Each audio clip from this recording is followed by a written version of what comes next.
UP में निर्णायक बनेगा युवाओं का कम वोट डालना। कहते हैं कि दिल्ली की सत्ता पाने के लिए उत्तर प्रदेश से होकर गुजरना पड़ता है।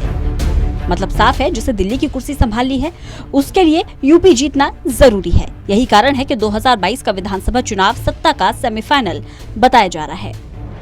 ये जीत उसी को मिलेगी जिसे यूपी के युवाओं का साथ मिलेगा। लेकिन इस बार के विधानसभा चुनाव में युवा मतदाताओं की संख्या पिछले चुनाव की तुलना में कम रही।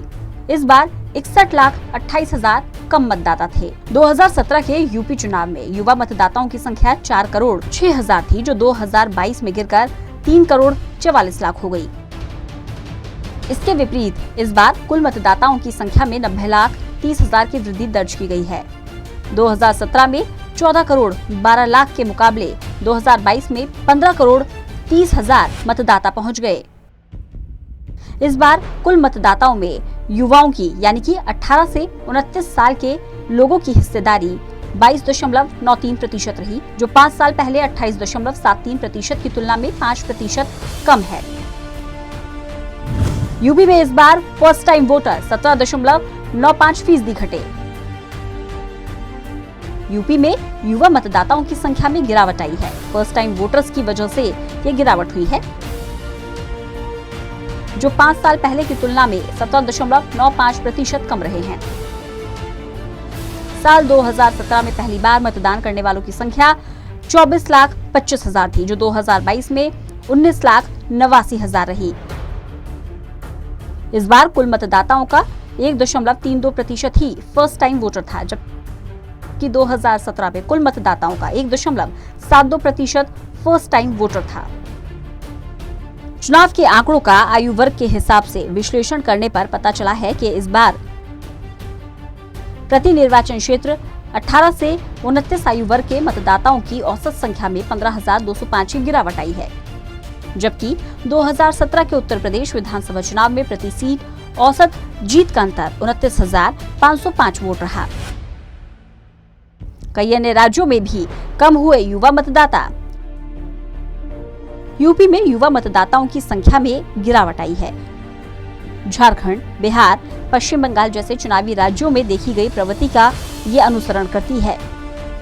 झारखंड में 2014 और 2019 के बीच युवा मतदाताओं की संख्या में 14.03% की गिरावट आई।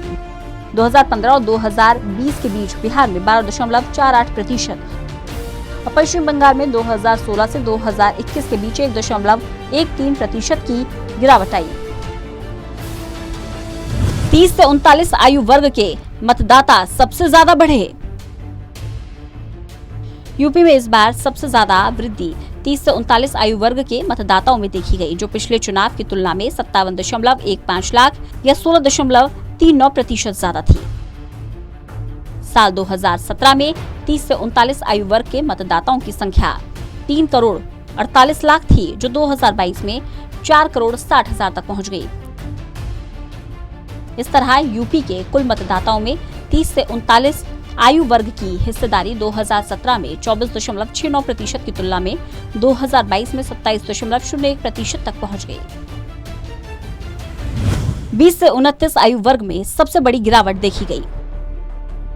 इसके विपरीत 20 से 29 आयु वर्ग में सबसे बड़ी गिरावट देखी गई है। इस बार 20 से 29 साल के आयु वर्ग में 56,92,000 मतदाता घटे, जो 2017 की तुलना में 14.92% की गिरावट है। 2017 में 20 से 29 आयु वर्ग के कुल मतदाताओं की संख्या 3,81,00,000 थी, जो 2020 में घटकर 3,24,00,000 रह गई है। यह आयु वर्ग 2017 में यूपी के कुल मतदाताओं का 27.27% था, जो इस बार 21.60% रह गया है।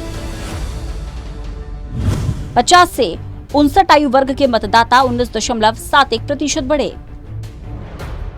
एक अन्य आयु वर्ग जिसने 2022 में मतदाताओं की संख्या में बड़ा उछाल देखा है, वे है 50 से 59।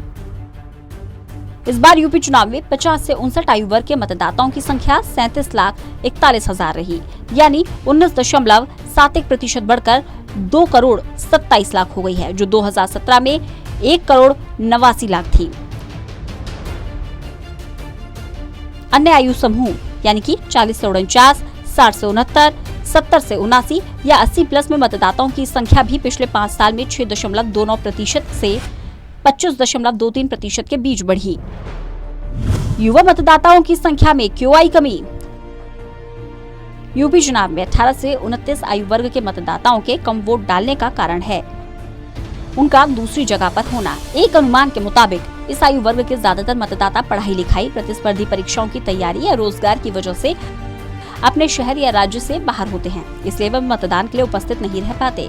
इनमें से ज्यादातर ग्रामीण क्षेत्र के युवा होते हैं जिन्हें उच्च शिक्षा, तैयारी या रोजगार के लिए किसी बड़े शहर में जाना पड़ता है।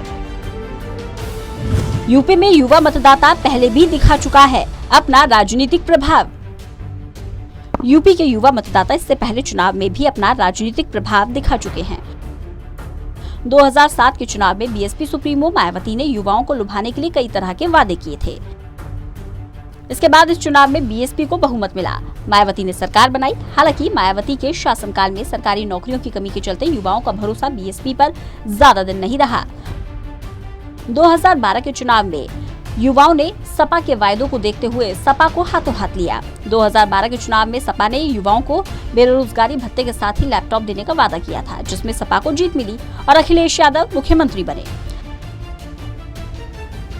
सपा ने सरकार बनाने के बाद 12वीं पास युवाओं को लैपटॉप भी दिए, लेकिन कुछ समय बाद ये लैपटॉप केवल टॉपर्स को दिए जाने लगे। वहीं सपा ने अपने 5 साल के कार्यकाल में बेरोजगारी भत्ता भी केवल पहले साल ही बांटा, जिसका खामियाजा सपा को उठाना पड़ा। और 2017 के चुनाव में युवाओं ने बीजेपी पर भरोसा जताया। 2017 के चुनाव में बीजेपी ने अपने मैनिफेस्टो में बड़ी संख्या में रोजगार सृजन के साथ साथ डिजिटल इंडिया और विकास की बात कही थी, जिसका फायदा बीजेपी को हुआ और योगी आदित्यनाथ मुख्यमंत्री बने। बहरहाल उत्तर प्रदेश की सियासत को हमेशा से जातिगत समीकरणों के हिसाब से देखा जाता रहा है, लेकिन युवा मतदाता भी हमेशा से चुनाव में निर्णायक रहे हैं। इस चुनाव में उत्तर प्रदेश के अंदर युवा मतदाताओं की संख्या 50% है। ऐसे में युवाओं का कम वोट डालना कितना असर डालता है, ये 10 मार्च का रिजल्ट साफ कर देगा। Special desk, total news.